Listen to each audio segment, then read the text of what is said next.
ఆయన సాధించిన ఘన విజయం. ఆయన దేనికన్నా బ్రాండ్ అంబాసిడర్ అంటే ఇగో దీనికే బ్రాండ్ అంబాసిడర్. వెనకటికి గింత ఉండే నాయన తాగుడు. మీరు చెప్పురు సోదరులారా, ఇవాళ 4 ఇండ్లకు బెల్ట్ షాప్ వచ్చేసింది. ఒక కిరాణం కొట్ట 4 ఇండ్లకు, ఈ 4 ఇండ్లు నావే, నేనే సప్లై చేస్తాను కాడికి వచ్చింది ఊర్లో. సంవత్సరానికి 2 కోట్ల ఉద్యోగాలు అన్నాడు. 12 ఏళ్ళు అయింది, 24 కోట్ల ఉద్యోగాలు రావాలి. వచ్చినాయా? ఇద్దరికి ఇచ్చిండ, బండి సంజయ్కి, కిషన్ రెడ్డికి. ఇంకెవరికన్నా నౌకరు ఇచ్చిండ తెలంగాణలో? గల్లీలో మోరీ తీసే ఎన్నికలు ఉంటే వార్డు మెంబర్ ఉంటే మోడీ వస్తాడు అంటారు, కౌన్సిలర్ ఉంటే మోడీనట, సర్పంచ్ ఉంటే మోడీనట. మోడీ వచ్చి మోరీ తీస్తాడే? అది కూడా బతికేనా? ఆఖరికి కన్న బిడ్డ కూడా చెప్పాను, నేను నా మొగుడు మాట్లాడుకున్నది కూడా ఈ దుర్మార్గులు విన్నారు అని చెప్పిందా లేదా? నేను కదా ఆయన సొంత బిడ్డనే చెప్పిందా? ఇంకెందుకే సిగ్గులేని బతుకు బాయిల దుంకి సావక? నాకేం గొప్ప కిరీటాలు పెట్టుకోవాలని లేదు, వజ్ర వైదూర్యాలు సంపాదించుకోవాలని ఆలోచన లేదు. ఈ పిల్లగాడు ఏదన్నా ఉంటే ఉన్నది ఉన్నట్టు కుండ బలగొట్టినట్టు చెప్తాడా అని మీరు అనుకుంటే చాలే. పదవి ఎంతకాలం ఉంటే ఉంటుంది, పోతే పోతుంది. పదవి ఎవరికి శాశ్వతం? ఇందిరమ్మకే శాశ్వతం కాలే, ఇందిరమ్మకే పదవి శాశ్వతం కాలే, ఎన్టీఆర్కు పదవి శాశ్వతం కాలే, రాజశేఖర రెడ్డికి పదవి శాశ్వతం కాలే. నాకు కూడా పదవి శాశ్వతం కాదు, మాటనే శాశ్వతం. నేను గదే చెప్పిన. ఇక చూసినావా రేవంత్ రెడ్డి రైతులకు పంగనామం పెడుతున్నాను. అరే పంకమాలనోడా, వాన పడదురా అని నేను చెప్తున్నా. వాన పడకపోతే, నీళ్లు రాకపోతే, కాలువలు వారకపోతే వరి ఎట్లా వండుతుంది? కొంత తక్కువ చేయండి, తక్కువ నీళ్లతో వండే పంటలు వండించురా అని చెప్పిన. ఆ పశుపతిని బంధించిరా? గట్లనే ఫామ్ హౌస్లో బంధించిన పశుపతిని మళ్ళా గొలుసులు తెచ్చేది లేదు. అరుంధతి సినిమాలో రాక్షసుని ఎట్లయితే బంగళాల బూతు బంగళాలు వేసి బంధించినమో, ఈ రాక్షసుని కూడా ఫామ్ హౌస్ లో గొలుసులేసి మా రైతులు బంధించారు, బయటికి రానిచ్చేదే లేదు. ఇక గదే జైలు, గదే మొత్తం. రైతు సోదరులారా, ఈనాడు తెలంగాణ రాష్ట్ర ప్రభుత్వం డిసెంబర్ 7, 2023 నాడు ప్రజాపాలన బాధ్యత చేపట్టినప్పుడు 30 నెలల పరిపాలనలో ఎదురవుతున్న సమస్యలు, వాటికి చూపిస్తున్న పరిష్కారాలు, ఈ 30 నెలల్లో రైతు సంక్షేమం కోసం, రైతును తలెత్తుకొని ఆత్మగౌరవంతో బ్రతికే విధంగా, వ్యవసాయం దండగ కాదు, వ్యవసాయం అంటే ఒక పండగలా ఈనాడు తీర్చిదిద్దాలి అని మన ప్రభుత్వం సంపూర్ణంగా ప్రయత్నం చేస్తుంది. ఇవాళ కొన్ని అంశాలు వేదిక మీద ఉన్న మా ఆడపడుచులు, మా అక్కలు, మా చెల్లెండ్రు చాలామంది చదువుకున్న వాళ్ళు ఉన్నారు. మా యువమిత్రులు ఒకప్పుడు పంచగట్టుకొని వ్యవసాయం చేసే కాడి నుంచి పాయింట్ షర్ట్ వేసుకొని వ్యవసాయం దాటి ఈరోజు సూట్ వేసుకున్న సోదరులు కూడా వ్యవసాయ పనుల్లో నిమగ్నమవుతున్న సందర్భంలో కొన్ని అంశాలను మీ ముందు ప్రస్తావించాలని ఈరోజు నేను భావిస్తున్నా. మద్రాసు నుంచి ఆంధ్రప్రదేశ్ రాష్ట్రం విడిపోయినా ఆనాడు ప్రకాశం పంతులు, బెజవాడ గోపాల్ రెడ్డి ముఖ్యమంత్రులుగా, నిజాం సర్కారు నుంచి విముక్తి కలిగిన హైదరాబాద్ రాష్ట్రానికి మొదటి ముఖ్యమంత్రిగా పాలమూరు బిడ్డ బూరుగుల రామకృష్ణారావు గారి నుంచి మొదలు పెడితే, ఉమ్మడి రాష్ట్రంలో నీలం సంజీవరెడ్డి కావచ్చు, చివరి ముఖ్యమంత్రి కిరణ్ కుమార్ రెడ్డి గారు కావచ్చు, 19 మంది ముఖ్యమంత్రులు 1947 నుంచి 2014 వరకు 6 దశాబ్దాలు పైగా పరిపాలన సాగించి మన రాష్ట్రం మీద, రాష్ట్రం విడిపోయినప్పుడు తెలంగాణ ప్రజలకు అప్పు ఇచ్చింది 69,000 కోట్ల రూపాయలు. దాదాపుగా 60 ఏళ్ళు 19 మంది ముఖ్యమంత్రులుగా బాధ్యతలు చేపట్టి తెలంగాణ రాష్ట్రం ఏర్పడే నాటికి మనకిచ్చిన అప్పు 69,000 కోట్ల రూపాయలు అక్షరాల. జూన్ 2, 2014 నాడు ప్రత్యేకంగా ఏర్పడిన తెలంగాణ రాష్ట్రం యొక్క అప్పు 69,000 కోట్ల రూపాయలు. జూన్ 2, 2014 నాడు కల్వకుంట్ల చంద్రశేఖరరావు గారు పెద్దలు తెలంగాణ రాష్ట్ర ముఖ్యమంత్రిగా బాధ్యతలు చేపట్టి డిసెంబర్ 7, 2023 నాడు ప్రజాపాలనలో ప్రభుత్వాన్ని ఏర్పాటు చేసిన తెలంగాణ రాష్ట్ర 2వ ముఖ్యమంత్రిగా నాకు బాధ్యత అప్పజెప్పినప్పుడు ఈ రాష్ట్రం యొక్క అప్పు 8,11,000 కోట్ల రూపాయల అప్పు. అక్షరాల 18 మంది ముఖ్యమంత్రులు దాదాపుగా 60 ఏళ్ళు 69,000 కోట్ల రూపాయల అప్పు చేస్తే కేవలం ఒకే ఒక్క కుటుంబం కల్వకుంట్ల చంద్రశేఖరరావు గారి కుటుంబము 7 లక్షల కోట్ల పైగా అప్పు చేసి రాష్ట్ర విభజన జరిగినప్పుడు 16,000 కోట్ల రూపాయల మిగులు ధనిక రాష్ట్రంగా తెలంగాణ రాష్ట్రాన్ని శ్రీమతి సోనియా గాంధీ గారు శ్రీ మన్మోహన్ సింగ్ గారు మనకు అప్పచెప్పితే అప్పుల ఊపిలో నిండా ముంచేసి మళ్ళీ లేవ్వడానికి కూడా అవకాశం లేకుండా మన మీద మన్ను గప్పి అప్పుల్లో నిండా ముంచి అప్పులు తప్పులు చేసి 8,11,000 కోట్ల రూపాయలతోని బాధ్యత అప్పచెప్పింది. ఎన్నికల సందర్భంగా 6 లక్షల కోట్ల రూపాయల అప్పు ఉందని మేమంటే కాంగ్రెస్ అబద్ధాలు చెప్తుంది, 4 లక్షల కోట్ల అప్పు కూడా లేదని బుకాయించే ప్రయత్నం చేశాడు. సరే అరాకొరా ఏమైనా చంద్రశేఖరరావు గారు అప్పు చెప్తుండేమో అని బాధ్యత చేపట్టిన తర్వాత ఆర్థిక మంత్రిగా బాధ్యత తీసుకున్న బట్టి విక్రమార్క గారికి మొట్టమొదటి మంత్రివర్గ సమావేశంలో నేను ఒక మాట చెప్పిన మంత్రులందరి అనుమతితో, అసలు పూర్తిగా మన రాష్ట్రం ఎంత అప్పు ఉంది, ఏ విధమైన అప్పు ఉంది, ప్రభుత్వం ప్రత్యక్షంగా తెచ్చుకున్న అప్పేంది, వివిధ కార్పొరేషన్ల మీద తెచ్చుకున్న అప్పేంది, వివిధ శాఖల మీద తీసుకొచ్చిన అప్పేంది, ఎన్ని రకాల అప్పులు తెలంగాణ రాష్ట్ర ప్రభుత్వం మీద ఉన్నాయో లెక్కలు తీయండి. ఆర్థిక శాఖలో పనిచేస్తున్న అధికారులను పిలిచి కూర్చోబెట్టండి. ఒక శ్వేత పత్రాన్ని శాసనసభలో ప్రవేశపెట్టి తెలంగాణ ప్రజలకు పూర్తి వివరాలు అందిద్దామని మేము ప్రయత్నం చేసినాం.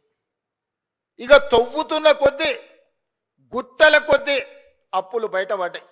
అప్పులే కాదు, అందిన కాడికల్లా చేబదులు తీసుకొచ్చి 7 తారీఖు నాడు నేను బాధ్యత తీసుకొని ఆఫీస్కి వచ్చి చీఫ్ సెక్రటరీ గారిని పిలిచి ఈ నెల మీ జీతం వచ్చిందా అని అడిగిన.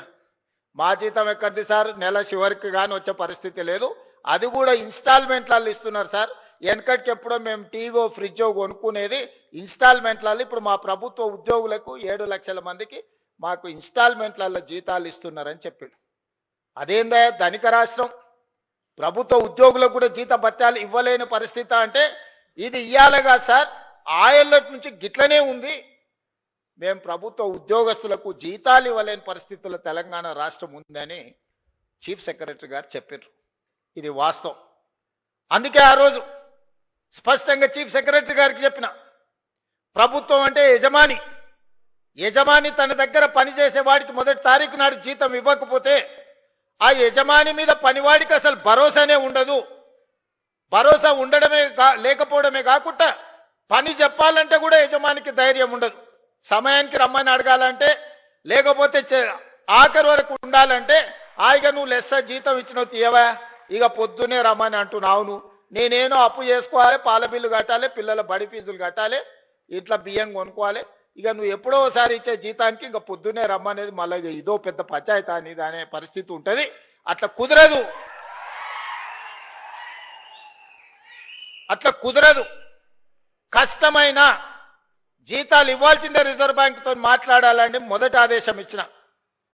ఇది బోను, మరి ఇంకేంది పరిస్థితి అన్న, పండ్లు పాలు కూరగాయలు బడి పిల్లలకు కొనుక్కున్న కూరగాయలకు కూడా, బడి పిల్లలకు కొన్న బట్టలకు కూడా పైసలు కట్టలే. అరే అమ్మ గీ పిల్లలకు కట్టలేదని చూస్తే ఇదే కాదు, ఎక్కడ చూసినా పనులు చేసిన వాళ్ళకి పైసలు ఇవ్వలే, సర్పంచులకు బకాయి పెట్టి చాలా మంది పాత సర్పంచులు ఉండొచ్చు, ఈడ ఉన్నారా? మీ మీ మీ టర్మ్ అయిపోయినా కూడా మీ అప్పులు 100 కోట్లు 1000 కోట్ల రూపాయలు అప్పు ఉండేనా? సర్పంచులు ఆత్మహత్యలు చేసుకోలే? నేను వచ్చినాక మొన్ననే కదా సర్పంచులు అయింది. మరి ఈ 30 నెలల నుంచి సర్పంచులు రోడ్ల మీద ఎక్కి ధర్నాలు చేసిరు, ఎంపీటీసీలు ధర్నాలు చేసిరు, జెడ్పీటీసీలు ధర్నాలు చేసిరు. మా బిల్లులు వస్తలేవు అని బకాయి పెట్టిందేమో బకాసూరుడు, కట్టె పాపమేమో నా మీద పడ్డది. ఇక మా సర్పంచులు అంటారు రేవంత్ రెడ్డి ఇల్లు ముట్టడి చేస్తామని. సంతోషం, రాండి, వస్తే సాయి వస్తావు, టిఫిన్ పెడతా. నేను ఎప్పుడైనా ఎవరైనా రానియలేదా? నేనేమన్నా ఫామ్ హౌజా? ఇనుప కంచెలు వేసుకొని లోపల ఉన్నానా? నేను ఎప్పుడన్నా 10 ఎకరాలలో 2000 కోట్లతోని ప్రగతి భవన్ పేరు మీద పెద్ద గడి నిర్మించుకుంటే గద్దరన్న పోతే ఎర్రటెండకు 4 గంటలు గేట్ కాడ కూర్చోబెట్టారు. నేను కానీ మా బట్టన్న కానీ ఎవరన్నా కానీ వచ్చిన వాళ్ళందరూ లోపలి పిలిచి కూర్చోబెట్టి ఉన్నది ఉన్నట్టు చెప్తున్నాం. ఆ మధ్యలో మా అధికారులు అన్నారు, సార్ నువ్వు ఉన్నది ఉన్నట్టు చెప్పక సార్, నీకు దండం పెడతా అని. ఎందుకయ్యా? అప్పు ఉంటుంది అన్నారు. నేనన్నా అప్పు ఉంటదు అని చెప్పి నువ్వు షేర్వాన్ వేసుకొని తిరిగితే లోపల ఉన్న పరిశాని వాళ్ళకైతే తెలుస్తుంది. లోపల బనీన్కు బొక్కలే ఉన్నాయి, డ్రాయర్కు బొక్కలే ఉన్నాయి, అంగి లేనే లేదు. మీద షేర్వాన్ వేసుకొని నేను నవాబునని చెప్తే ఏం లాభం అయ్యా? మనం నవాబులం కాదు, చంద్రశేఖరరావు దెబ్బకు బికారులుగా మారినాం. ఈ వాస్తవం వాళ్ళంతా మనోలే, వాళ్ళకి చెప్పాలి కదా. వాళ్ళకి చెప్పకుండా మనం దాచిపెడితే క్యాన్సర్ వస్తే ఇంట్లో ఇంటామెకి చెప్పలేదు అనుకో, డాక్టర్కు ఉన్న రోగం చెప్పలేదు అనుకో, సచ్చి ఊరుకుంటాం. అవునా? అందుకే నేను చెప్పిన ఇదంతే ఏం కాదు, ఏమైతే అది అయింది, కుల్లం కుల్ల ఉన్నది ఉన్నట్టు చెప్తా, లెక్కలు చెప్తా, ఉన్నది చెప్తా, చేసేది చెప్తా, చెప్పిందే చేస్తా. ఇది అని నిర్ణయించి నేను చెప్పిన. ప్రభుత్వ ఉద్యోగస్తులకు జీతాలు ఇవ్వలేని పరిస్థితి ఉంది, పిల్లలకు కాస్మెటిక్ ఛార్జెస్ ఇవ్వలేని పరిస్థితి ఉన్నది, హాస్టల్లో మెస్సు బిల్లులు కట్టే పరిస్థితి లేదు. మా అక్కలు స్వయం సహాయక సంఘాలలో ఉన్నారు, వంటలు చేస్తే వంటల పైసలు కూడా ఇచ్చలేని పరిస్థితి ఉండే. చాలా మంది మా అక్కలు ఇక్కడ ఉన్నారు, వేదిక రైతు వేదికల్లో చాలా మంది ఉన్నారు. ఊర్లలో బల్లె పిల్లలకు వండి పెడితే వండి పెట్టిన వాళ్ళకు కూడా మనం పైసలు ఇవ్వలేని పరిస్థితి. అప్పులు తెచ్చి వాళ్ళు కూరగాయలు మితికి తెచ్చి పిల్లల కూరలో బడికి వండి పెట్టామంటే కూరగాయలు, ఉప్పు, పప్పు, బెల్లం, చింతపండు, కోడిగుడ్డు వాళ్ళే బాకీలు తెస్తే మిత్తి కట్టలేక చచ్చిపోయారు. మా అక్కలు ఇజ్జత్ కోసం మెడలున్న బంగారం, చెవులకున్న పోగులు అమ్మి ఆ అప్పు కట్టారు. ఆ పరిస్థితి ఉండే. ఇట్లాంటి దివాలా తీసిన సంసారాన్ని అప్పుల పాలు చేసి ఏం అర్థం కాకుండా గందరగోళం చేసి అప్పులు చేసుడే కాదు, అడ్డగోలుగా తప్పులు కూడా చేసాడు. ఏడిపోయినా ఇజ్జత్ లేకుండా ఢిల్లీకి పోతే ఇజ్జత్ లేదు, గల్లీకి పోతే ఇజ్జత్ లేదు, పక్క రాష్ట్రానికి పోతే ఓయమ్మ ఇటు తెలంగాణలో ఇంతో మాట్లాడితే ఏం అడుగుతాడో అన్నట్టుగా తప్పించుక తిరిగే పరిస్థితి ఉండే. అట్లా సంసారం మొదలుపెట్టి 30 నెలల సమాజంలో గౌరవాన్ని పెంచుకుంటూ సమస్యల్ని పరిష్కరించుకుంటూ విధ్వంసం అయిపోయిన తెలంగాణ వికాసం వైపు నడిపించుకుంటూ ఒకటొకటిగా సమస్యల్ని పరిష్కరించుకుంటూ మిమ్మల్ని అందరినీ సమన్వయం చేసుకుంటూ పొద్దున్న లేతే రాత్రి వరకు మీ మధ్యలోనే ఉండి తప్పించుక తిరగకుండా ఫామ్ హౌస్లో వండుకోకుండా ఎప్పుడైనా మీ మధ్యలోనే ఉంటే ఇంకేం చేస్తారు? ఏం చేస్తారా? కష్టం ఉందనంటే ఓ రోజు కోపం వస్తుంది, ఇంకో రోజు అయ్యో పాపం పిల్లగాడు ఏదో తిప్పల పడుతున్నాడా, నడవని సంసారం నడుపుతున్నాడు కదా అని అంటారు.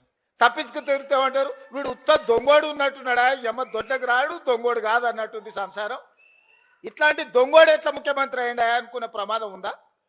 మరి అందుకే ఇయ్యాల ఏం చేసింది ప్రభుత్వం అని అడుగుతున్నారు.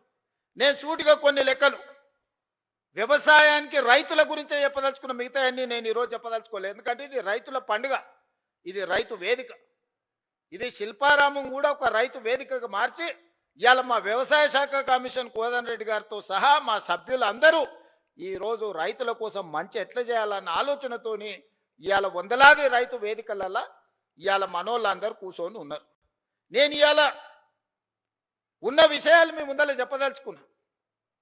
మీకు చెప్పకపోతే మీరు ఊరికెళ్ళి ఊర్లో మన పాలెళ్ళకో లేకపోతే మన దగ్గర ఉన్న వ్యవసాయ మన సహచరులకు చెప్పకపోతే ఈ సమస్య అనేది ఇట్లనే జటిలంగా మారుతుంది. ఇవాళ రైతు రుణమాఫీ 25,35,000 మంది రైతులకు 20,677 కోట్ల రూపాయలు 2 లక్షల వరకు రైతు రుణమాఫీ చేసిన మాట వాస్తవం కాదా? ప్రతి ఊర్లో రైతుల వివరాలు గ్రామ సభలలో చదివి వినిపించినాం. రైతు భరోసా, ఆయన రైతు బంధు అన్నాడు. ఆ రైతు రాబంధు మీకు బకాయి పెడితే ప్రభుత్వం వచ్చిన ఎంబడే నెల తిరగక ముందే 7,000 కోట్ల రూపాయల పాత బకాయిలు మేం చెల్లించినాం.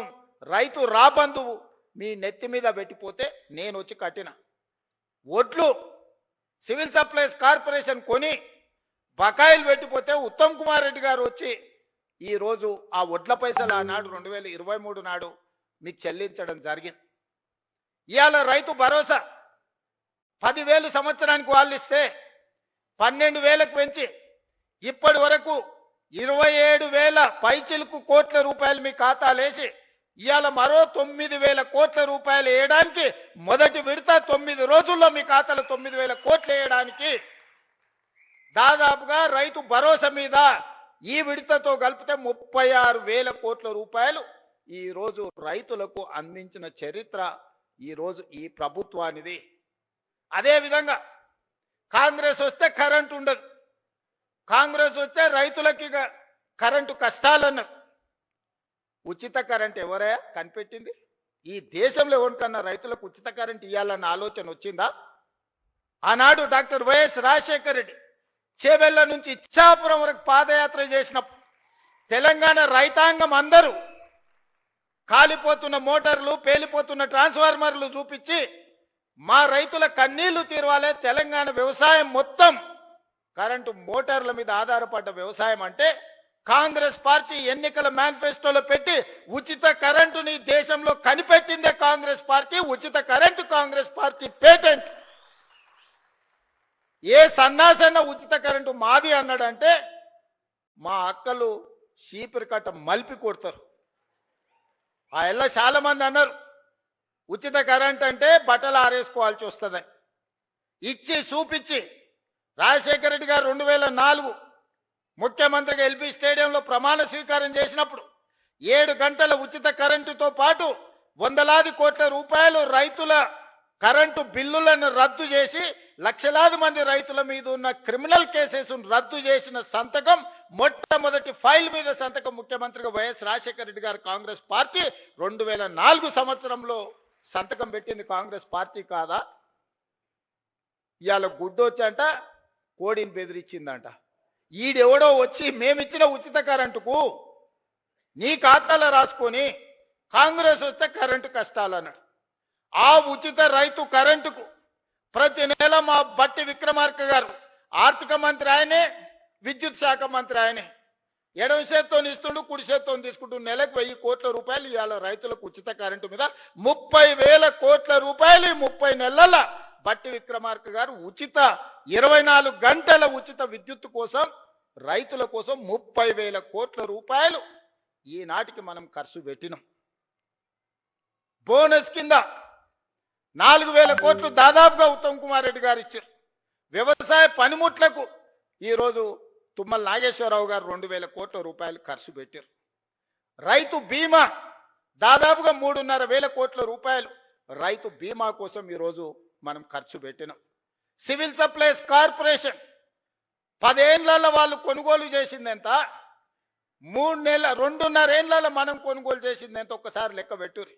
10 ఏళ్లలో వాళ్ళు కొన్నది మొత్తం 1,68,000 కోట్లు అనుకుంటే ఖాళీ 2.5 ఏళ్లలో ఉత్తమ్ కుమార్ రెడ్డి గారు 80,000 కోట్ల రూపాయలు పైగా సివిల్ సప్లైస్ కార్పొరేషన్ నుంచి వడ్లు కొనుగోలు చేసి రైతులకు ఈరోజు రైతులకు ఇచ్చిండు. ఇట్లా లెక్కలేస్తే 30 నెలల దాదాపుగా 1,75,000 కోట్ల రూపాయలు ఈ ప్రభుత్వం రైతాంగం కోసం ఖర్చు పెట్టింది. సరాసరి ప్రతి నెల 6,000 కోట్ల రూపాయలు రైతుల కోసం మేం ఖర్చు పెడితే మీరు 2,500 కోట్ల రూపాయలు కూడా ఖర్చు పెట్టలేరు. మరి వ్యవసాయానికి మేం పండుగ చేసినామా, మీరు చేసిర్రా? ఇవాళ ఊర్లలో తిరిగి ఈరోజు రైతులను క్షమించే సభ పెట్టమని తాటి చెట్టు లెక్క అయ్యాను కానీ తలకాయ లేనట్టుంది చెప్తా ఉన్నాడు. చెట్టులు ఎక్కువ ఎరిగితే సరిపోదు, అందులో ఆవగించనంత గుజ్జు ఉండాలని పెద్దలు చెప్పారు. అందుకే ఇయ్యాల ఏ విషయంలో అయినా మీరు చర్చకు సిద్ధమా, వస్తాడా అసెంబ్లీకి, రైతుల గురించే ప్రత్యేకంగా అసెంబ్లీ సమావేశాలు ఏర్పాటు చేద్దాం. 10 సంవత్సరాలు మీరు చేసింది ఏంది రైతుల కోసం, 10 సంవత్సరాలు మేము చేసింది ఏందో ఈరోజు ఆలోచన చేద్దాం. సాగునీటి ప్రాజెక్టులు, కాళేశ్వరం పేరు మీద గోదావరి నదీ జలాలతోని ఉత్తర తెలంగాణ సస్యశ్యామలం చేస్తా, రంగారెడ్డి జిల్లా వరకు తీసుకొస్తని 1,50,000 కోట్ల రూపాయల అంచనాతోని గోదావరి నదీ జలాల మీద కాళేశ్వరానికే 1,02,000 కోట్ల రూపాయలు కాంట్రాక్టర్లకు చెల్లిస్తే 3 ఏళ్ల కాళేశ్వరం కట్టుడు, 3 ఏళ్ల కాళేశ్వరం కూలుడు మీరే కడితిరి, మీరే కూలగొట్టిరి. 1,00,000 కోట్ల రూపాయలు గోదావరిలో కలిసిపోయి కాళేశ్వరం కాస్త కూలేశ్వరమైంది. అంతకుముందు ఏ ఊర్లో ఎవరు కష్టపడి ఒడ్లు పండించుకున్నా, ఏ ఊర్లో ఎవరు మక్కలు పండించుకున్నా, ఏ ఊర్లో ఎవరు జొన్నలు పండించుకున్నా, ఏ ఊర్లో ఎవరు సద్దలు పండించుకున్నా, ఏది పండించుకున్నా కాళేశ్వరం నీళ్లతోనే ఈ పంటలు పండినాయి అన్నారు. మరి 3 ఏళ్లలో మేము సుక్క నీరు తీసుకోలే, కుప్ప కూలిపోయింది కాళేశ్వరం. సంవత్సరానికి కేవలం ఒడ్ల గురించే నేను చెప్పదలుచుకున్నా, 2,88,00,000 మెట్రిక్ టన్నుల ఒడ్లు పండించి తెలంగాణ రైతాంగం తమ రక్తాన్ని చెమటగా మార్చి దేశంలోనే తెలంగాణ రాష్ట్రాన్ని నెంబర్ 1 గా నిలబెట్టింది తెలంగాణ రైతాంగం కాదా? మా రైతు సోదరులు కష్టపడి రక్తాన్ని చెమటగా మార్చి పండించిన ఒడ్లు కాళేశ్వరం నీళ్లతో పండించిందని కథలు చెప్తావు కదా చంద్రశేఖరరావు గారు. ఈ కాశీ మజిలీ కథలు ఎన్ని రోజులు చెప్తారు మీరు? ఎన్నిసార్లు మోసం చేస్తారు?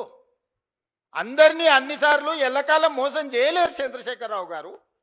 అందుకే ప్రజలు ఆలోచన చేసిర్రు, 10 ఏళ్ళ అవకాశం ఇచ్చిర్రు, చెప్పిందల్లా నమ్మిర్రు. హరికథ చెప్పు, బుర్రకథ చెప్పు, ఏ కథ చెప్తే ఆ కథ నమ్మిర్రు. ఏదో చేస్తాడేమో చూద్దాం పెద్ద మనిషి అని. చివరికి అన్ని కథలు విన్న తర్వాత గొలుసులు తెచ్చి బంధించి బకాసూరుని తీసుకుపోయి ఫామ్ హౌస్లో గట్టేసిర్రు బయటకు వెళ్ళకుండా. ఇక నిన్న మన పిల్ల రాక్షసులు బయలుదేరి వస్తాడు ఇక చంద్రశేఖరరావు రావాలని కోరుకుంటురని. ఎవడు కోరుకుంటున్నా? ఎవరికేమి ఇచ్చిర్రు? మీకంటే ఫామ్ హౌస్లు ఇచ్చిర్రు, రాసుకోనికే పేపర్లు ఇచ్చిర్రు, చూపించుకోనికే టీవీలు ఇచ్చిర్రు, దోసుకోనికే తెలంగాణ రాష్ట్రాన్ని ఇచ్చిండు. మీకు రావాలేమో చంద్రశేఖరరావు, మా రైతులకు ఎందుకయ్యా? రైతు రుణమాఫీ చేయలేదు, 1,00,000 రూపాయలని 4 విడతలని, అసలు లేదు మిత్తి లేదు, చేతిలో అప్పు, చేతిలో సిప్ప, నెత్తి మీద అప్పు మిగిలిచ్చిపోయిండు. 2 సార్లు 1,00,000 రూపాయలు రుణమాఫీ అని చేసిండా? డబుల్ బెడ్రూమ్ ఇండ్లు అన్నాడు ఇచ్చిండా? దళితుల 3 ఎకరాల భూమి అన్నాడు ఇచ్చిండా? ఇంటికో ఉద్యోగం అన్నాడు ఇచ్చిండా? 1 కోటి ఎకరాలకు నీళ్ళు ఇస్తా అన్నాడు పారిచ్చిండా? ఏం చేసిండా నేను అడుగుతున్నాను మళ్ళా రానికి? ఒక్కటి చేసిండా? ప్రతిపక్షాలు మా జోలి ఉన్నాడు ఫోన్లలో అంటే హార్టికల్చర్, అగ్రికల్చర్, ప్రాన్ కల్చర్ అన్ని కల్చర్లను సర్వనాశనం చేసాడు. ఓన్లీ తాగుడు కల్చర్ తెచ్చిపెట్టిండు మనకు. సందుల బెల్ట్ షాపులు, బుడ్డీ షాపులు తెచ్చిపెట్టిండు. ఆయల్లో మనం రైతు బజార్లు తెలిస్తే ఇవాళ బెల్ట్ బజార్లు తీసుకొచ్చి సందుల 7వ తరగతి చదివేటోని కూడా చేతులు బుడ్డి చేతిలో పట్టించాడు. ఆయన సాధించిన ఘన విజయం. ఆయన దేనికన్నా బ్రాండ్ అంబాసిడర్ అంటే ఇగో దీనికే బ్రాండ్ అంబాసిడర్.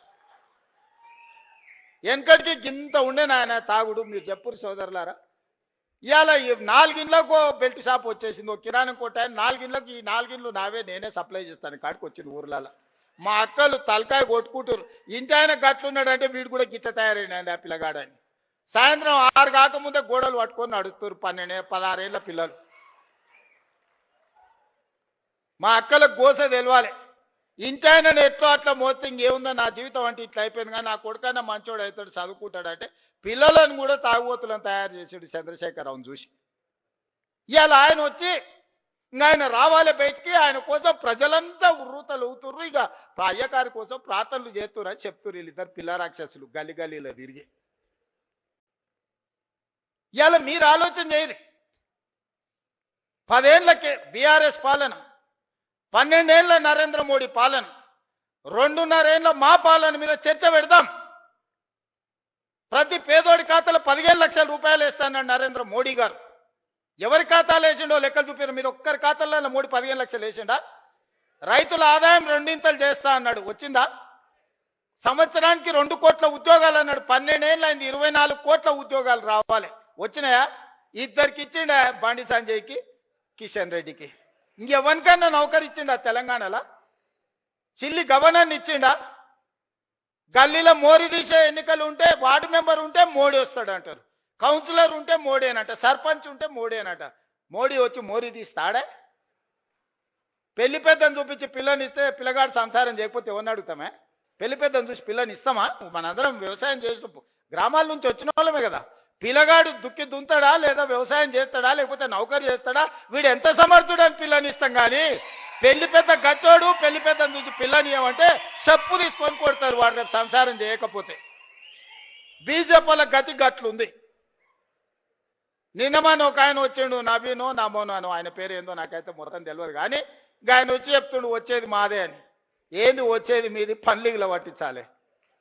వెస్ట్ బెంగాల్ వచ్చింది వస్తాను, వెస్ట్ బెంగాల్ 15 ఏళ్ళు పట్టింది, తెలంగాణలో కూడా గదే గతి అవుతుంది మీకు. ఆడేనో మమతా బెనర్జీ గారు కాబట్టి మీ పప్పులు ఉడికినాయి. ఈడ మా వాళ్ళు అందరు ఉన్నారు, ఈయనే ఉన్నారు, దంచుతారు. అందుకే మిత్రులారా, ఇవాళ రైతులను ఆలోచన చేయమంటున్నా. 8,11,000 కోట్ల రూపాయల అప్పు నుంచి, నెల జీతాలు ఇవ్వలేని పరిస్థితి నుంచి ఒకటొకటిగా 8,000 కోట్ల రూపాయలు రిటైర్మెంట్ బెనిఫిట్స్ ప్రభుత్వ ఉద్యోగస్తులకు బకాయిలు పెట్టి 58 ఏళ్ల రిటైర్మెంట్ వయస్సును వాళ్లకు బెనిఫిట్స్ ఇవ్వాల్సి వస్తుందని 61 ఏళ్లకు పెంచితే 2024 నుంచి ప్రతి నెల 1000 మంది రిటైర్ అయ్యి 1000 కోట్లు నాకు అదనంగా రిటైర్మెంట్ బెనిఫిట్స్ ఇవ్వాల్సి వచ్చింది. ఆర్టీసీలో బంద్ పెట్టి వందలాది మంది కార్మికులు చచ్చిపోయి 100 రోజుల పైగా దీక్ష చేసి 100 మంది చచ్చిపోతే ఆర్టీసీ లాస్లో మునిగి నడవలేని పరిస్థితి, టైర్లకు ట్యూబ్లకు పంచర్లు వేసుకునే పరిస్థితి లేకుండా ఆర్టీసీ. ఇవాళ ఆర్టీసీ 1000 కోట్ల రూపాయల లాభంతో నడుస్తుంది. ఇవాళ సింగరేణి కష్టపెట్టి నిలబెట్టినాం, విద్యుత్ శాఖను ప్రక్షాళన చేసినాం, ఆర్థిక శాఖ ఈరోజు కష్టపడి నిలదొక్కుంటుంది. వ్యవసాయ శాఖ గురించి నాకంటే మీకెక్కువ తెలుసు. రెవెన్యూ శాఖ ధరణి పేరు మీద ఘడీల కోసం గులాంగిరి చేసే వ్యవస్థను తీసుకొస్తే ధరణిని బంగాళాఖాతంలో వేసి భూభారతి తీసుకొచ్చి ఈరోజు మీ సమస్యల్ని ఈ ప్రభుత్వం పరిష్కరిస్తలేదా? మా అక్కలు ఈయనే ఉన్నారు.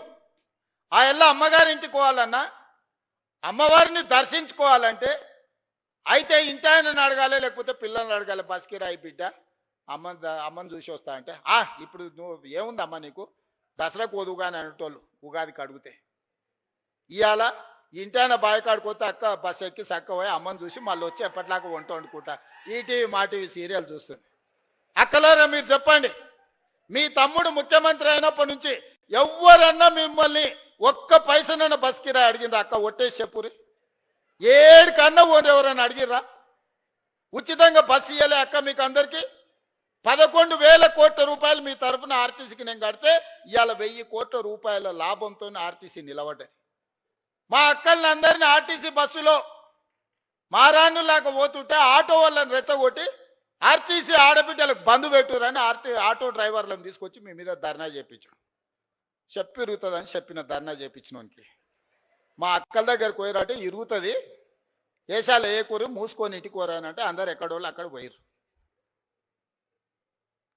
అట్లా మా అక్కల్ని ఉచితంగా బస్సులో పోతురని అవమానకరంగా చూస్తుంటే 1000 బస్సులు కొనిచ్చి 1000 బస్సులకు యజమానులకు మా మహిళా సంఘాలలో చేసి యజమానులను చేసిన మా అక్కలు ఇవాళ 1000 బస్సులకు యజమానులు. ఎవరో దాన ధర్మం మీద బస్సులో ఉచితంగా తీసుకపోతే ప్రయాణం చేసేటోళ్ళు కాదు, 1000 బస్సులకు యజమానులు చేసిన. సోలార్ విద్యుత్ అంటే అదాని అంబానీ అంటే 1000 మెగావాట్ల సోలార్ విద్యుత్ మా ఆడబిడ్డలకు ఇచ్చి ఈరోజు విద్యుత్ ఉత్పత్తి చేసే పెట్టించి ఈరోజు బట్టిగారితో ఒప్పందం చేపించి ఇవాళ మా అక్కలకు అందరికీ సోలార్ విద్యుత్ ఉత్పత్తి చేసే యజమానులను చేపించిన. పెట్రోల్ బంకులు రిలయన్స్ నడుపుతుందంటే నారాయణపేట నుంచి ఈరోజు సంఘాలకు పెట్రోల్ బంకులు ఇప్పించి పెట్రోల్ బంకు యజమానులను మా అక్కలను చేయలేదా? రిలయన్స్తో పోటీ పడే విధంగా మా అక్కలు ఇన్నే ఉంది కదా, చెప్పమను. ఇవాళ ఈ శిల్పారామం హైటెక్ సిటీ అంటే అన్ని ఐటీ కంపెనీలు, విప్రో, మైక్రోసాఫ్ట్, లేకపోతే పెద్ద పెద్ద కంపెనీలు అని. ఎప్పుడన్నా మా అక్కలకి పక్కనే 3.5 ఎకరాలు ఉందయ్యా, 1000 కోట్లది. ఒకసారి ఇందిరా మహిళా శక్తి స్టాల్స్ అని దీని పక్కనే గోడ కూడా మొత్తం లేదు, పోత చూసిపోరు. 1000 కోట్ల రూపాయలతోని మా అక్కలు తయారు చేసిన వస్తువులు అమ్ముకోనికి హైటెక్ సిటీ పక్కన 1000 కోట్లు 150 షాపులు మా అక్కలు ఉత్పత్తి చేస్తే, గ్రామాలలో ఉత్పత్తి చేసే వస్తువులను ప్రపంచానికే గర్వంగా ఇక్కడ పెట్టి ఇలా మా అక్కలకు హైటెక్ సిటీ పక్కన 1000 కోట్ల భూమి నేనిచ్చిన 1000 కోట్లు 8000 గ్రామ సంఘాల కోసం మీటింగుల కోసం ఒక్కటేసారి మొన్న టెంకాయ కొట్టి ప్రారంభించిన. జిల్లా కేంద్రాలు తొందరలోనే 23 జిల్లాలలో వాళ్ళ మహిళా సంఘాలకు జిల్లా కార్యాలయాలు ఈరోజు కట్టిస్తున్నాం. ఇందుకోసం మేము పోవాలనా? పిల్లల ఫీజు రియంబర్స్మెంట్ పరిష్కరించి ఒక పద్ధతి పట్టుకొచ్చినందుకు పోవాలనా? తెలంగాణ ఉద్యమమే నిరుద్యోగ సమస్య కదా. ఓ శ్రీకాంతాచారి, ఓ కానిస్టేబుల్ కిష్టయ్య, ఓ ఈశాన్ రెడ్డి, ఓ వేణుగోపాల్ రెడ్డి, ఓ సురేష్ నాయక్, ఓ కవితా నాయక్, ఈ పిల్లలందరూ దేనికోసం చచ్చిపోయినరు? మేము అమరులమైనా సరే ఉస్మానియా యూనివర్సిటీ గేటును దాన్ని పెట్రోల్ పోసుకొని తగలబెట్టుకున్న యాదయ్య దేనికోసం చనిపోయిండు? యాదిరెడ్డి ఎర్రకోట ముందల చెట్టుకు ఉరేసుకొని దేనికోసం ప్రాణత్యాగం చేసిండు? శాశ్వతంగా ఈ తెలంగాణను పట్టి పీడిస్తున్న ఉద్యోగ సమస్య, నిరుద్యోగ సమస్యను పరిష్కరించడానికి వందలాది మంది ఆత్మ బలిదానాలు చేసుకుంటే దుర్మార్గుడా నువ్వు ముఖ్యమంత్రి అయి నువ్వు, నీ కొడుకు, నీ అల్లుడు, నీ బిడ్డ, నీ సడ్డకుని కొడుకుకు ఉద్యోగాలు ఇచ్చుకున్నావు. కానీ మా నిరుద్యోగ యువకులకు పరీక్షలు పెడితే పేపర్లు పల్లి బఠానీలాగా జిరాక్స్ సెంటర్లలో అమ్ముకున్న దుర్మార్గుడా, నీ ప్రక్షాళన చేసి 70,000 ఉద్యోగాలు 30 నెలలు ఇచ్చింది నేను కాదా? ఆడ ఈడ కాదు, గ్రూప్ 1 ఈడి నుంచే 562 మందికి ఈ నుంచే ఉద్యోగ నియామక పత్రాలు ఇచ్చిన. పుల్లలు పెట్టి కేసులు పెడితే సుప్రీంకోర్టు వరకు పోయి కొట్లాడి 562 మంది పేదోళ్ళ బిడ్డల్ని కాపాడి ఇవాళ గ్రూప్ 1 అధికారులను చేసిన. గ్రూప్ 2లో 1100 మందిని చేసిన. గ్రూప్ 3, గ్రూప్ 4 టీచర్స్, డాక్టర్స్ అన్ని డిపార్ట్మెంట్లలో, ఆర్ఎన్బి, యుఎన్సి ప్రతి డిపార్ట్మెంట్లో, అగ్రికల్చర్ నుంచి ఇరిగేషన్ వరకు, ఎడ్యుకేషన్ నుంచి ప్రతి డిపార్ట్మెంట్లో 70,000 ఉద్యోగ ఖాళీలను భర్తీ చేసి వాళ్ళందరూ కూడా మొదటి తారీఖు నాడే జీతాలు ఇస్తున్నాం కదా. ఇది కాదా ప్రజాపాలన? ప్రజలు ఎన్నుకున్న ప్రభుత్వం ఇది కాదా? 5 ఏళ్ల కోసం ప్రజలు ఎన్నుకుంటే నువ్వు రాజీనామా చేయి, నువ్వు దిగిపో. నీ అయ్యా జాగీరా దిగిపోనికే. మీ తాతల గడి అనుకుంటున్నావా? గడి ముందల లేకపోతే మేమేమన్నా బానిసలం అనుకుంటున్నావా? ఏమనుకుంటున్నావు? బిడ్డ, దుక్కి దున్నే చేతులు ఇవన్నీ ఉన్నాయి. నువ్వు అనుకుంటున్నావేమో మళ్ళా రావాలే, వస్తాడు, తిరుగుతాడు అని. వస్తే ఏమిస్తాడు? ఏమి చేయడు. మీరు ఆలోచన చేయండి సోదరులారా. రైతు రుణమాఫీ చేయడు, రైతు భరోసా ఇవ్వడు, నిరుద్యోగ సమస్య తీర్చడు, పండించిన పంట కొనడు. ఊరేసుకుంటే ఊరేసుకున్నట్టే అని చెప్పినోడు ఇవాళ 2,88,00,000 మెట్రిక్ టన్నుల ఉత్పత్తిని చేయటమే కాకుండా అన్ని ఒడ్లు ఉత్తమ్ కుమార్ రెడ్డి గారు కొని చూపించిండు. అట్లా చెప్పినోడు ఆయన ఫామ్ హౌస్లో 100 ఎకరాలలో వరి పండించుకుంటే 4,200 క్వింటాలు అమ్ముకున్నాడయా. మనకు 2,000 దిక్కు లేదు, ఆయనకు 4,200 ఏమో వడ్ల బదులు బంగారం పండిస్తున్నాడే ఫామ్ హౌస్లో. ఏమైనా గంజాయి పండిస్తున్నాయి, ఎటకెళ్ళి వస్తాయి? అంటే అధికారం ఉంది కదా అని నీ భూమిలో పండించిన పంటకు 4,200 కంపెనీలను వంగబెట్టి గుంజుకొని నువ్వా? ఆయన చేయగలిగింది ఒక్కటే. మళ్ళీ వచ్చిందంటే మీరు భార్యాభర్తలు మాట్లాడుకున్నా మీ ఫోన్లు వినుడు తప్ప ఇంకో పని చేయడు. ఫామ్ హౌస్లు ఎందుకుంటాడు? రాజకీయ నాయకులే విన్నాడంటే అర్థం ఉంది, అధికారుల ఫోన్లు విన్నాడంటే, నిఘా పెట్టిండంటే అర్థం ఉంది. పడనోళ్ళ గురించే దాన్ని విన్నాడంటే సరే ఏదో పడదు కాబట్టి విన్నాడని. అరే పిల్ల మొగులు మాట్లాడుకునేది వినే సిగ్గులేనోడు ఎవడని ఉంటాడా? ఏం బతికే అది? బతక అది కూడా బతికేనా? ఆఖరికి కన్న బిడ్డ కూడా చెప్పాను, నేను నా మొగుడు మాట్లాడుకున్నది కూడా ఈ దుర్మార్గులు విన్నారు అని చెప్పిందా లేదా? నేను కదా ఆయన సొంత బిడ్డనే చెప్పిందా? ఇంకెందుకే సిగ్గులేని బతుకు బాయిల దుంకి సావక? ఇంతకంటే సిగ్గులేని బతికేదాన్ని ఉంటుందా? ప్రతిపక్షాల వింటివి, అధికారుల ఫోన్లు వింటివి, పడనోళ్ళ వింటివి, పక్క రాష్ట్రాల్లో వింటివి, ఆఖరికి ఆలుమొగలు మాట్లాడుకుంటూ కూడా వాళ్ళ ఫోన్లు విని నీ పైశాచిక ఆనందం ఏందని నేను అడుగుతున్నా. అందుకోసం ఆయన మళ్ళా రావాలనా? పాపాల భైరవుడు అంట ఫామ్ హౌస్లు ఉన్నాడంట, మళ్ళీ రావాలనంట. ఆయన కోసం అంట మన అందరం ఎదురు చూస్తున్నామంట. ఇది వీళ్ళ జాతి, వీళ్ళ నీతి. అందుకే మిత్రులారా, ఏదున్నా ఉన్నది ఉన్నట్టు చెప్తా, చెప్పిందే చేస్తా, చేసిందే చెప్తా, కాకపోతే కాదని చెప్తా. ఓ పూట మీకు నచ్చకపోయినా ఉన్నది ఉన్నట్టు చెప్పిండు ఆ పిల్లగాడని అంటారు. నాకేం గొప్ప కిరీటాలు పెట్టుకోవాలని లేదు, వజ్ర వైదూర్యాలు సంపాదించుకోవాలని ఆలోచన లేదు. ఈ పిల్లగాడు ఏదన్నా ఉంటే ఉన్నది ఉన్నట్టు కుండ బలగొట్టినట్టు చెప్తాడా అని మీరు అనుకుంటే చాలే. పదవి ఎంతకాలం ఉంటే ఉంటుంది, పోతే పోతుంది. పదవి ఎవరికి శాశ్వతం? ఇందిరమ్మకే శాశ్వతం కాలే, ఇందిరమ్మకే పదవి శాశ్వతం కాలే, ఎన్టీఆర్కు పదవి శాశ్వతం కాలే, రాజశేఖర రెడ్డికి పదవి శాశ్వతం కాలే. నాకు కూడా పదవి శాశ్వతం కాదు, మాటనే శాశ్వతం. మాట మాట్లాడితే నిలబడతాడు, మాట కోసం ఎంతకైనా నిలబడతాడు అనే పేరు కోసమే ఈ ప్రయత్నం అంతా. అబద్ధాల పునాదుల మీద ఈ ప్రభుత్వాన్ని నడపను. మీకు అబద్ధాలు చెప్పి మిమ్మల్ని నమ్మించే ప్రయత్నం చేయను. ఏమున్నదో అదే చెప్తా, ఏం చెప్పినో అదే చేస్తా. సోదరులారా, తెలంగాణ రైతాంగానికి నా విజ్ఞప్తి ఒక్కటే, వ్యవసాయాన్ని ఈరోజు కాలం మారింది, కాలానికి తగ్గట్టుగా మన నైపుణ్యం పెంచుకోవాలి. ఈసారి వర్షాలు పడవు, శాస్త్రవేత్తలు చెప్తారు. ఎలీనో వచ్చింది, నీళ్లు తక్కువ ఉంటాయి, వర్షాభావం పరిస్థితి ఉంటుంది, వర్షాల మీద నీళ్ళ మీద ఆధారపడ్డ పంటలు వేయకండి అని శాస్త్రవేత్తలు చెప్పారు. నేను గదే చెప్పిన. ఇక చూసినావా రేవంత్ రెడ్డి రైతులకు పంగనామం పెడుతున్నాయి. అరే పంకమాలనోడా, వాన పడదురా అని నేను చెప్తున్నా. వాన పడకపోతే, నీళ్లు రాకపోతే, కాలువలు వారకపోతే వరి ఎట్లా వండుతుంది? కొంత తక్కువ చేయండి, తక్కువ నీళ్లతో వండే పంటలు వండించురా అని చెప్పిన. ఇది తప్ప? బజార్లో విలువ కలిగిన పంట సన్న ఓట్లు వేస్తున్నారు. కొన్నిసార్లు మనకు తెలియదు, మనకి ఎవడు ఏజెంట్ వచ్చి అమ్మితే గవ్వే తీసుకుంటాం. 7 రకాలకు మార్కెట్లో మంచి డిమాండ్ ఉంది, 7 రకాలు వేస్తే కొనుగోలుతో పాటు బోనస్ కూడా ఇస్తానని మా ఉత్తమన్న చెప్పిండు. ఒక మంచి మాట రైతులతో, రైతు వేదికలలో ఆ ఇత్తనాలు పెట్టి రైతులకు అందుబాటులో తెచ్చి, మళ్ళీ ఏ ఓటి నకిలివి లేకపోతే అవోటి ఇవోటి మీకు మీ తలకు తలిగిచ్చారు కదా అని ఇవాళ రైతు వేదికలలో విత్తనాలు తీసుకొచ్చి మీ అందరికీ అందుబాటులోకి తీసుకొచ్చిన. పంట మార్పిడి చేయండి అన్నాం. అవసరమైన ఇత్తనాలు మీ దగ్గరికి తీసుకొచ్చి రైతులకు కష్ట సుఖాలు మేం చెప్తుంటే తప్పుడు ప్రచారం, నోరు తెరిస్తే అబద్ధం. దేవుడు ఆ కుటుంబాన్ని మొత్తానికి శాపం పెట్టినట్టు, బిడ్డ ఒక్క నిజం చెప్పినా తలకాయ 1000 ముక్కలే చేస్తారు మీరు, మీ జీవితాంతం అబద్ధాలే చెప్పుకుంటా బతుకుర్రని. ఆ శాపం ఉన్నట్టుందా? అసలు చూడు, ఒకని మించినోడు ఒకడా అని అమ్మ, ఒకనికి 100 అయితే ఒకనికి 110 మార్కులు వేయాల్సి వస్తుంది అబద్ధాలకు. అతనికంటే గనుడు ఆచంట మళ్ళా అన్నాడు అమ్మ, ఆయనే అట్లా అనుకుంటే అంతకంటే రాటు తేలిర్రా ఈ అమ్మాయి పిల్లకు కుర్రనాయాలు ఇద్దరు. నోరు తెరితే అబద్ధాలు, బామాడుతులు అసలు ఇక పోటీ పడే అబద్ధాలు చెప్పుకుంటూ తిరుగుతారు. ఇది పరిస్థితి. అందుకే ఇవాళ వాళ్ళు ఊరూరు తిరగని, గల్లి తిరగని, వాళ్ళు బుద్ధి మారినంత వరకు దేవుడు వాళ్ళని క్షమించడు. బుద్ధి చక్కగా ఉంటే అన్నీ చక్కగా ఉంటాయి. నోరు మంచిదైతే ఊరు మంచిది అన్నారు, అవునా? ఏమక్క, నోరు మంచిదైతే ఊరు మంచిది అన్నారు, అవునా? అత్త కోపానికి వచ్చిన కోడలు జర మెత్తగా ఉంటే ఇల్లు చక్కగా నడుస్తుంది, అవునా? మీరు అందరు ఏదైనా కోప్పడ్డా నేనేమంటానే, మా వాళ్ళే కదనే, మరి బాధ్యత ఇచ్చినప్పుడు ఓసారి కోపం అవుతుంది. ఇంటి పెద్ద మనిషి దసరా పండుగకు అందరికి బట్టలు తెచ్చినా ఈ కలర్ నాకు నచ్చలేదు అంటారు కోడలు, అత్త తెస్తే, అవునా? ఉంటాయి ఇవన్నీ సమస్యలు.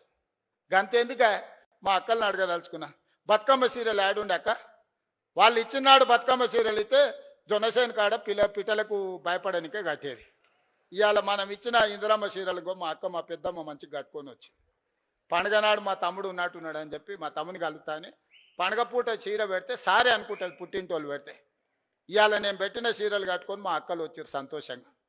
పోయినసారి ఇప్పుడు పాలపిట్ట చీర ఇచ్చినా, వచ్చేసారి సిల్కపచ్చ చీర ఇస్తున్నాం మా అక్కలకు మళ్ళీ తొందరలోనే. ఒక్క దాంట్లోనే వాళ్ళు దొంగతనం చేయకుండా, దోపిడీ చేయకుండా ప్రజలకు వనుకొచ్చేది ఏదైనా చేసిరా? ఏదైనా నాకు కొంత సమయం పడుతుంది. కొత్త సంసారమైనా మా అక్కలు మా తమ్ముళ్ళు ఈయనే ఉన్నారు. ఇంటోళ్ళం కాదని ఇల్లు ఎడిగలు పెడితే కొంత సమయం పడుతుందా అనే, స్టవ్ కొనాలన్నా, గిన్నెలు కొనాలన్నా, ఉప్పు పప్పు ఏది కొనాలన్నా కొంత సమయం పడుతుంది. ఓ పూట అవసరమైతే అన్నున్నా వండుకోనికే కష్టమవుతుంది, లేకపోతే వండితే ఒకసారి కుదరదు, ఉపాసం పండాల్సి వస్తుంది. సంసారం సర్దుకొని పోవాలి. సంసారాన్ని బజార్లో పెట్టుకుంటే మన గౌరవమే తగ్గుద్ది. అందుకే ఇవాళ అన్ని రకాలుగా ఈ 30 నెలలు కష్టపడి కొలిక్కి తెచ్చినాం. నగదు జమ కాగానే ఎంబడే మీరు అడగకుంటేనే ఈసారి రైతు భరోసా. పోయినసారి కూడా జూన్లో 9 రోజులలో 9,000 కోట్ల రూపాయలు టక్క మీ ఖాతాలు వేసినా లేదా? ఈసారి కూడా అట్లనే వేస్తా నేను. నగదు జమ చేసిన మీకోసం అన్ని జమ చేసి పెట్టిన. ఖమ్మంలో మదిరలో పెద్ద మీటింగ్, లక్షల మంది రైతులతో చేద్దామని అన్ని ఏర్పాట్లు చేసుకుంటే వానవాడి మొత్తం వేసిందంతా పోయింది. మా బట్టాన ఫోన్ చేసిండు, మొత్తం ఇట్లయింది కదా, మళ్ళీ వారం వాయిదా పెట్టేద్దామని. మీటింగ్ వారం వాయిదా పెడతాం కానీ నగదేసేది మాత్రం వాయిదా పెట్టేది లేదు. ఎంబడే శిల్పారామంలో పెట్టారు. నిన్న సాయంత్రం చెప్పినా ఇవాళ పొద్దున్నే పెట్టారు. మీకు కూడా పొద్దున్నే చెప్పుంటారు, అవునా? అంతేకాదు సాయంత్రం శిల్పారామం పోవాలని ఎప్పుడు చెప్పారు మా ఈర్లపల్లి శంకర్ వీళ్ళందరూ మీకు అందరికీ. ఇవాళ చెప్పిందే కదా, 3 రోజుల ముందు అయితే మీకు తెలియదు కదా వీడు ఉందని. మరి ఏం జనార్దన్ అన్న 3 రోజుల ముందు అయితే తెలియదు కదా. మరి ఇవాళ పొద్దుగాలు చెప్తే సాయంత్రానికి అంతా ఏర్పాటు చేసుకున్నాం. ఎందుకంటే మన ఇల్లు చక్క పెట్టుకునే బాధ్యత మనకు ఉండాలి. మా మద్దూరు నుంచి మా కృష్ణన్న కూడా వచ్చిండు. మద్దూరు నుంచి ఇక్కడికి రావాలంటే ఇవాళ తెలిసిందే కదా. కాబట్టి అందుకే ఇవాళ ఏది కూడా ఈ ప్రభుత్వం మీది, ఈ ప్రభుత్వం మనది, ఈ ప్రభుత్వం ప్రజలది, ఈ ప్రభుత్వం మా ఆడబిడ్డలది, ఈ ప్రభుత్వం మా రైతులది, ఈ ప్రభుత్వం మా నిరుద్యోగ యువకులది. ఇది మన ప్రభుత్వం. మంచిగా చేసుకుందాం. పోలీసు నియామకాలు 5,000 పరీక్షలకు నేను ఇవాళ 5,000 ఖాళీలకు నేను నోటిఫికేషన్ ఇస్తే ఈరోజు గతంలో ఇవ్వకపోతే ధర్నాలు ఉండేటివి, ఇప్పుడు ఇస్తే ధర్నాలు చేస్తున్నారు. ఇది ఎక్కడదో. గతంలో మెట్రో కట్టమని మనం అనేది, ఇప్పుడు మెట్రో కట్టొద్దని వాళ్ళు అంటారు. గతంలో మూసిని ప్రక్షాళన చేయమని మనం అనేది, ఇప్పుడు మూసి చేయడానికే వీల్లేదంటారు. గతంలో రీజనల్ రింగ్ రోడ్ కట్టండి అని వేయండి అని మనం అనేది, ఇప్పుడు వద్దంటారు. ఏది చూసినా వద్దో అని ఒర్లువోతుల్లాగా తయారైంది. మీరు ఒర్లినా పొర్లుడు దండాలు పెట్టినా, మీరు ఎండ్రిని దాగి బాయిలో దుంకినా ఇవన్నీ పనులు చేస్తా. మీరందరూ నిండు మనసుతో ఆశీర్వదించండి. ఈ ప్రభుత్వం మీది. ఈ ప్రభుత్వాన్ని కంచేసి కాపాడుకున్న బాధ్యత మా రైతాంగ సోదరులదే. ఇవాళ ఏం చేయకపోయినా మీ భార్య భర్తలు మాట్లాడుకునేది అయితే ఇంటలేమా? ఓటు ఎక్కువనో ఓటు తక్కువనో ఇచ్చినాం కానీ మీ సంసారంలో సిచ్చు పెట్టే కేసీఆర్ లాంటి తప్పుడు పనులు మాత్రం చేయదలుచుకోలేదు. మళ్ళీ వచ్చిర్రా. ఇక చివరికి భార్య భర్తలు మాట్లాడుకునే స్వేచ్ఛ కూడా ఈ రాష్ట్రంలో లేకుండా పోతుంది. అట్లాంటి వాళ్ళని మళ్ళీ రానిచ్చే సమస్యనే లేదు. చాలా మంది దీంట్లో అరుంధతి సినిమా ఎంతమంది చూసిండ్రా? చేతురే. ఆ పశుపతిని బంధించిర్రా? గట్లనే ఫామ్ హౌస్లో బంధించిన పశుపతిని మళ్ళా గొలుసులు తెచ్చేది లేదు. అరుంధతి సినిమాలో రాక్షసుని ఎట్లయితే బంగళాల బూతు బంగళాలు వేసి బంధించినమో, ఈ రాక్షసుని కూడా ఫామ్ హౌస్లో గొలుసులు వేసి మా రైతులు బంధించారు. బయటికి రానిచ్చేది లేదు. ఇక గదే జైలు, గదే మొత్తం. అంతేనా? సిద్ధమే కదా? మరి గట్టిగా సపట్లు కొట్టూరు. ఇక బట్టేనా నమ్మకం వచ్చిందా నీకు? నమ్మకం వచ్చింది కదా? ఓకే, ధన్యవాదాలు సోదరులారా.